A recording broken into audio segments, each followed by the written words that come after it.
അഫ്ഗാനിസ്ഥാനിലെ വിദേശകാര്യമന്ത്രി നിലവിൽ ഇന്ത്യയിലുണ്ട്. ആ സന്ദർശനത്തിനിടയിലാണ് അഫ്ഗാനിസ്ഥാനിൽ പാകിസ്ഥാന്റെ വ്യോമാക്രമണം ഉണ്ടായിരിക്കുകയാണല്ലോ. അത് പാകിസ്ഥാൻ എന്ത് ലക്ഷ്യമിട്ടായിരിക്കും അത്തരം ഒരു പ്രവൃത്തിയിലേക്ക് പോയത്? പാകിസ്ഥാൻ അങ്ങനെ ചെയ്തത് ഭാരതത്തിലേക്ക് അഫ്ഗാനിസ്ഥാന്റെ വിദേശകാര്യമന്ത്രി അമീർ ഖാൻ മുത്തഖി വന്നതുകൊണ്ടാണെന്ന് നമുക്ക് പറയാൻ പറ്റില്ല. ആകാം, ഇല്ലെന്ന് പറയാൻ പറ്റില്ല. സന്ദർഭം അതുകൊണ്ടാകാം ഒരുപക്ഷെ. പക്ഷെ അതിനപ്പുറം വേറൊരു കാര്യമുണ്ട്. പാകിസ്ഥാൻ എന്ന് പറയുന്ന ഈ കുട്ടിക്കുരങ്ങിനെ കൊണ്ട് ചുടുചോറിട്ട് വാരിക്കുന്നതാരാ? Donald Trump, American president. American president കുറച്ച് ദിവസം മുമ്പ് പറഞ്ഞു, ഞങ്ങൾക്ക് ആ ബെഗ്രാം താവളം തിരിച്ചു കിട്ടണം, ഞങ്ങൾ ഉണ്ടാക്കിയതാണ്, ഞങ്ങൾ തിരിച്ചു കിട്ടണം, അത് അഫ്ഗാൻ തന്നേ തീരും, ഉടനെ തന്നില്ലെങ്കിൽ പിന്നെ എന്ത് സംഭവിക്കും എന്നുള്ളത് നിങ്ങൾക്ക് ഊഹിക്കാൻ പറ്റില്ല എന്നൊരു വെല്ലുവിളി നടത്തി. അതായിരിക്കാം ഒരുപക്ഷെ ഇപ്പൊ കണ്ടത്. ഉടനെ തരണമെന്നാണ് പറഞ്ഞത്. അവിടെ ഒരു കാര്യമുണ്ട്, ഈ താവളം അമേരിക്ക ഉണ്ടാക്കിയതൊന്നുമല്ല. സോവിയറ്റ് യൂണിയന്റെ അധിനിവേശ കാലത്ത് സോവിയറ്റ് യൂണിയൻ ഉണ്ടാക്കിയതാണ്.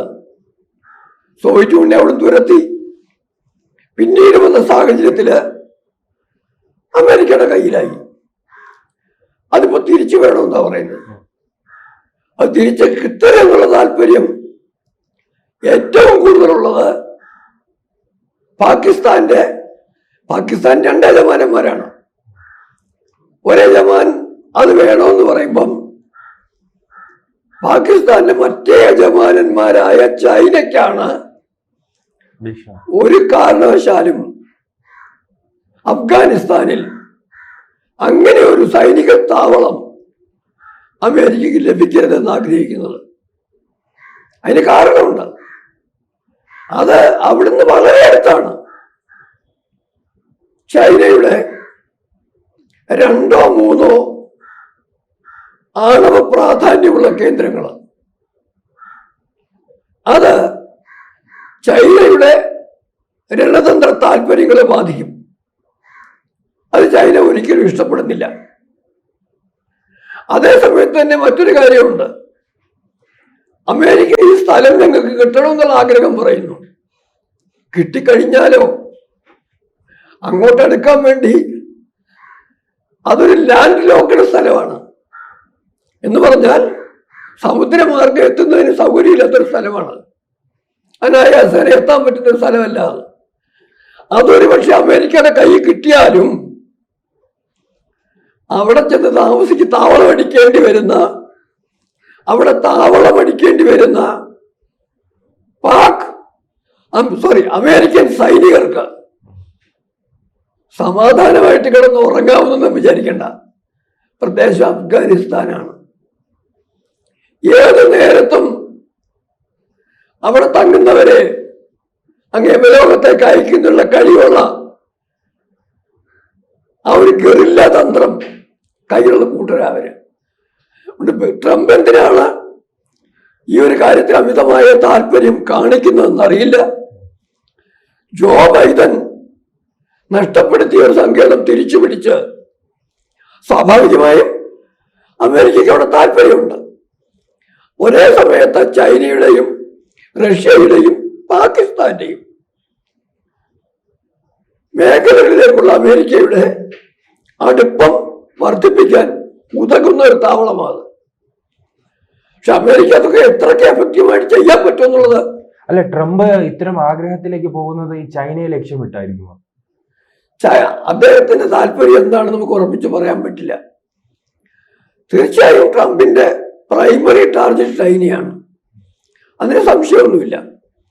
ഒരുപക്ഷെ അതിന്റെ ഭാഗമായിട്ടായിരിക്കാം ചൈനയുടെ ഏറ്റവും അടുത്ത സുരാജ്യമായ പാകിസ്ഥാനെ ബോധപൂർവം കയ്യിലെടുത്തത്. പാകിസ്ഥാനെ കയ്യിലെടുത്തത് ഭാരതത്തിനെതിരെയുള്ള ഒരു അജണ്ടയാണെന്ന് ഒരിക്കലും നമുക്ക് കരുതാൻ പറ്റില്ല. അതിന്റെ കാര്യവുമില്ല. ചൈനയ്ക്കെതിരെ തന്നെ ആയിരിക്കും. ഒപ്പം തന്നെ വേറൊരു കാര്യമുണ്ട്. പാകിസ്ഥാൻ പകരം ട്രംപിന് ഓഫർ ചെയ്തത് ഒന്ന്, ട്രംപിന്റെ മകനും ഒക്കെ ഉൾപ്പെടുന്ന ആ ബിസിനസ് സാധ്യത, അത് ട്രംപിന് വളരെ പ്രധാനമാണ്.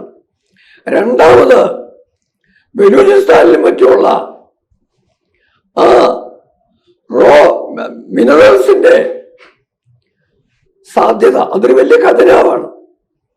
അത് കിട്ടാനുള്ള സാധ്യത, അവിടെയുള്ള ബിസിനസ് സാധ്യതകൾ, അമേരിക്കയുടെ സർക്കാരിന്റെ അപ്പുറം ട്രംപിന്റെ ബിസിനസ് താല്പര്യങ്ങൾക്ക് പോലും പല നേട്ടങ്ങളും ഉണ്ടാകുമെന്ന് കണ്ട അവസരത്തിലാണ് പാകിസ്ഥാൻ ഇത് തുനിഞ്ഞിരിക്കുന്നത്. പാകിസ്ഥാൻ ഇത് ഓഫർ ചെയ്തതും ട്രംപ് ആ ഒരു ബന്ധത്തിൽ വരികയും ചെയ്തത്. ഈ അഫ്ഗാനിസ്ഥാന് പാകിസ്ഥാൻ എതിർക്കാനുള്ള കഴിവുണ്ടോ? നിലവിൽ ഈ ആക്രമണത്തിന്, ഈ ആക്രമണത്തിന് തിരിച്ചടി നൽകാനുള്ള ഒരു ശേഷി നിലവിലുണ്ടോ? തീർച്ചയായിട്ടും ഉണ്ട്.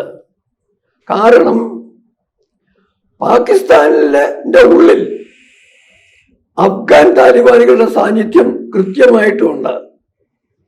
അതുപോലെ തന്നെ പാകിസ്ഥാനിലുള്ള ബലൂചിസ്ഥാനും പാക് ഒക്യുപ്പൈഡ് കാശ്മീരിലും ഒക്കെയുള്ള ആ ജനകീയ പ്രതിരോധത്തിന്റെ സാഹചര്യം ഉണ്ടല്ലോ, അതിന് സഹായം ചെയ്തു പലതരത്തിലൂടെ അഫ്ഗാനിസ്ഥാന് പാകിസ്ഥാനെ വെല്ലുവിളിക്കാനുള്ള ശക്തിയുണ്ട്. തന്നെയല്ല, പോരാട്ടത്തിന്റെ കാര്യത്തിൽ പണ്ട് തൊട്ട് പ്രാഗൽഭ്യം തെളിയിച്ചിട്ടുള്ള അഫ്ഗാനികളുടെ ചരിത്രം കൃത്യമായും വ്യക്തമാക്കുന്നത് പാകിസ്ഥാനും അഫ്ഗാനിസ്ഥാനുമായി ഒരു സംഘർഷം ഉണ്ടായാൽ പാകിസ്ഥാന് കാര്യം എളുപ്പമാകുന്നല്ല.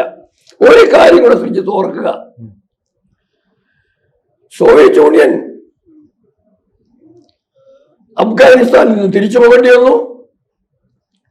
അഫ്ഗാനിസ്ഥാനിലേക്ക് പാകിസ്ഥാന്റെ അടുപ്പം വർദ്ധിച്ചു. അഫ്ഗാനിസ്ഥാനുമായിട്ട് അമേരിക്കയുടെ അധിനിവേശം വരികയൊക്കെ ചെയ്തു കഴിഞ്ഞപ്പോഴും പാകിസ്ഥാന് വലിയൊരു പ്രതീക്ഷ ഉണ്ടായിരുന്നു. അഫ്ഗാനിസ്ഥാനിൽ സോവിയറ്റ് യൂണിയനെതിരെ പ്രയോഗിക്കാൻ വേണ്ടി അവർക്ക് അമേരിക്ക നൽകിയ ആയുധശേഷി, അത് അഫ്ഗാൻ ബോർഡറിൽ നിന്ന് മാറ്റി ഭാരതത്തിന്റെ ബോർഡറിൽ കൊണ്ടുവന്ന് ഭാരതത്തെ ആക്രമിക്കുക എന്നുള്ളതായിരുന്നു പാകിസ്ഥാന്റെ വലിയ മോഹം. ഇന്ന് അതില്ലാതായിരിക്കുന്നു. കാരണം പാകിസ്ഥാന് ഇന്ന് ഭാരതത്തിന്റെ ബോർഡറിൽ എത്രയാണോ സൈനിക വിന്യാസവും ശ്രദ്ധയും വേണ്ടത്, അതിന് തുല്യമായ ശ്രദ്ധ അഫ്ഗാൻ ബോർഡറിലും വേണ്ടി വന്നിരിക്കുന്നു. അതുകൊണ്ട് അല്ല, ഇന്ത്യയുടെ സമീപ പ്രദേശത്ത് ചാവേറുകളെ പേടിക്കണ്ട, അവിടെ അതും പേടിക്കണം. അതുകൊണ്ട് അഫ്ഗാനിസ്ഥാൻ ഒരു അതിർത്തിയിലും ഭാരതം മറ്റൊരതിർത്തിയിലും ശത്രു രാജ്യങ്ങളാക്കി വെച്ചുകൊണ്ടിരിക്കുന്ന പാകിസ്ഥാന്റെ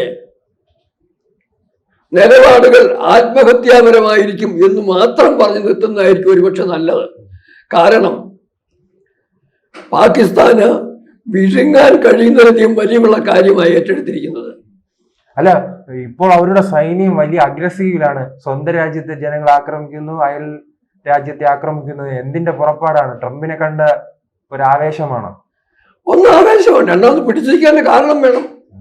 രണ്ടാമത് വേറെ ഏറ്റവും പ്രധാനപ്പെട്ട കാര്യം, സൈന്യം സശക്തമാണെന്ന് തോന്നലുണ്ടാക്കുകയും ആവേശപൂർവ്വം മറ്റു രാജ്യങ്ങളുമായിട്ട് സംഘർഷം ഉണ്ടാക്കുകയും ചെയ്യുന്ന ഘട്ടത്തിലാണ് പാകിസ്ഥാന്റെ സൈനിക മേധാവികൾക്ക് പാകിസ്ഥാനിലെ സാധാരണ ജനങ്ങളുടെ മേളിൽ ആധിപത്യം ഉറപ്പിക്കുവാനും അവർക്ക് അരിയും പഞ്ചസാരയും തുണിയും കൊടുക്കേണ്ട പണം പോലും, ആഹാരം കൊടുക്കേണ്ട പണം പോലും സൈനിക ആവശ്യങ്ങളുടെ പേരില് സൈന്യത്തിലെ ഉദ്യോഗസ്ഥന്മാർക്ക് അടിച്ചു മാറ്റുന്നതിനുള്ള സാഹചര്യം ഉണ്ടാക്കുന്നത്.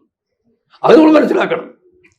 പാകിസ്ഥാന്റെ സൈന്യം പാകിസ്ഥാൻ ജയിക്കണമെന്നോ പരാജയപ്പെടണമെന്നുള്ളതല്ല, എന്നും സംഘർഷം ഉണ്ടാവണം. അവർക്ക് മലയാളത്തിൽ പറഞ്ഞാൽ അർമാദിക്കാനുള്ള സാധ്യത എന്ന് നിലനിൽക്കണം. അതുകൊണ്ട് പോരാട്ടത്തിന്റെ പാതയിൽ അവർ പോകാൻ ആഗ്രഹിക്കുന്നത് പാകിസ്ഥാന്റെ സുരക്ഷയോ പാകിസ്ഥാന്റെ വിജയത്തെ കണക്കാക്കിയല്ല. അവിടുത്തെ സാധാരണ ജനങ്ങളുടെ മുകളില് പട്ടാളത്തിന്റെ ഭരണം ഉറപ്പാക്കാൻ വേണ്ടിയാണ്. നമ്മൾ വീണ്ടും തിരിച്ച് താലിബാനിലുണ്ടായ സ്ഫോടനങ്ങളിലേക്ക് തിരിച്ചു വന്നാൽ, പാകിസ്ഥാനെന്നാണ് സംശയിക്കുന്ന ഒരു ജെറ്റ് വിമാനമാണ് ഇപ്പോഴവിടെ ഈ ആക്രമണം നടത്തിയത്. പാകിസ്ഥാന്റെ സംശയിക്കപ്പെടുമെന്നാണ് പറയുന്നത്. അതേ സമയത്ത് തന്നെ അത് പല സ്ഫോടനങ്ങളുമൊക്കെ പല നഗരങ്ങളിലും ഉണ്ടാക്കിയെങ്കിൽ പോലും അതൊന്നും അപകടകരമായിട്ടില്ലെന്നാണ് അഫ്ഗാനിസ്ഥാനിൽ നിന്നും ലഭിക്കുന്ന വാർത്തകൾ. സ്വാഭാവികമായും ഇത് മാത്രമല്ല, ഞാൻ കൃത്യമായ സംഭവം ഓർക്കുന്നില്ല, ഏതാനും ദിവസങ്ങൾക്ക് മുമ്പില് അഫ്ഗാനിസ്ഥാന്റെ അതിർത്തി പ്രദേശങ്ങളിലെ സ്ത്രീകളെ ഉൾപ്പെടെ കൊന്നുതള്ളിയ ഒരു സംഭവമുണ്ട്. ഏതായാലും പാകിസ്ഥാൻ പ്രകോപിപ്പിച്ചിരിക്കുന്നത് തിരിച്ചടിക്കുമെന്ന് ഉറപ്പുള്ള, പ്രതികാരശേഷിയുള്ള, പ്രതികാരം ചെയ്യുമെന്ന് ഉറപ്പുള്ള ആ ശൗര്യത്തിന്റെ രക്തം സ്ഥിരകളൊടുങ്ങി അഫ്ഗാനിസ്ഥാനെയാണെന്ന് പാകിസ്ഥാൻ മറക്കാതിരിക്കുക നല്ലത്. ഒപ്പം തന്നെ മറ്റൊരു കാര്യം കൂടി, അതൊരു പക്ഷേ കൗതുകമായിരിക്കും. ഇസ്രായേലും ആ പാലസ്തീനും കൂടെയുള്ള വിഷയം സമാധാനമാക്കി മാറ്റിയെടുത്ത ശേഷം, അവിടെ സമാധാനം കൊണ്ടുവന്ന ശേഷം, ഇവിടെയും കൂടെ, അതായത് അഫ്ഗാനിസ്ഥാനും പാകിസ്ഥാനും കൂടെ ഒരു സംഘർഷം ഉണ്ടാക്കിയെടുത്തിട്ട് ആ സംഘർഷത്തിൽ സമാധാനം കൊണ്ടുവന്നിട്ട് നോബൽ പ്രൈസ് നേടുന്നതിനുള്ള സാധ്യത വർദ്ധിപ്പിക്കാൻ വേണ്ടിയാണോ ഡൊണാൾഡ് ട്രംപ് ഇങ്ങനെയൊക്കെ ചെയ്യുന്നതെന്നും, അതുകൊണ്ട് തന്നെ ട്രംപ് ആണോ അമേരിക്കയാണോ ഈ അഫ്ഗാൻ പാകിസ്ഥാൻ സംഘർഷത്തെ വർദ്ധിക്കുന്നതിനുള്ള സാഹചര്യം ഉണ്ടാക്കിയിരിക്കുന്നതെന്നും സംശയിക്കേണ്ടിയിരുന്നു.